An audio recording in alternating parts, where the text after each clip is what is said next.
it, Jim. I'm a scientist, not a firefighter. Well, it's Science in the City, and we're doing the science of fire. I'm joined by District Chief Bill Sullivan. Bill, where are we?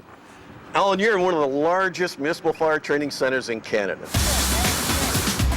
We train 150 firefighters here every year.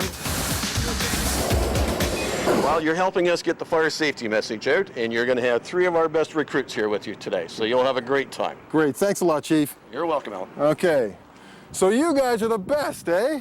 So they say. Okay. We're going to talk today about fire in the home. Where in the home do people, where do you encounter fires the most? Kitchen fires, yeah. Yeah. Deep frying and cooking oil, that's always a threat, and we're going to talk about the science of putting out cooking oil fires today.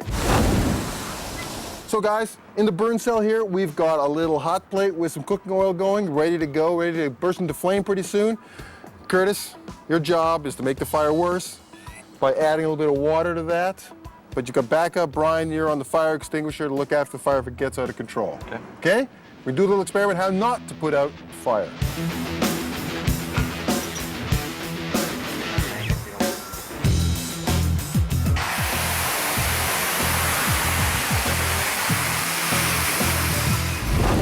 Okay, guys, that was nuts. That was scary. What the heck did we see there? We had a huge ball of fire there. A huge ball of fire just from putting water on the cooking oil. You guys are right. You don't mess around with that, do you? No. So when the cooking oil is burning, Jeff, what's actually burning? Well, it's not really the oil that's burning itself. It's actually the gas that the oil is giving off, and that's where you get your flames from. That's right. It's the vapor. It's like a candle. When a candle burns, it's burning the vapor coming off the wax. In the cooking oil fire, it's the same deal. It's the vapor coming off that's ignited. So when you add water, what happens to that cloud of vapor? Well, when you add the water to the cooking oil, the water expands and then causes the vapors to bust out of the can, so then the fire grows even larger. Yeah, exactly. The water vaporizes as well. It causes the vapors of the oil to expand. It actually throws more vapor of oil out into the air. And so what started as a fire just around the pot soon fills the room. So let's try another stovetop experiment where you might get a fire in the kitchen, and that's using paraffin. Now, paraffin wax, you melt it on the stovetop for making candles or when you're canning. Do you want to add water to that? Never. No. Not a good idea? No. Okay, let's do an experiment to show you why it's not a good idea. You ready? Here we go, Sunfilm. Oh, there we go. Fire in the hole.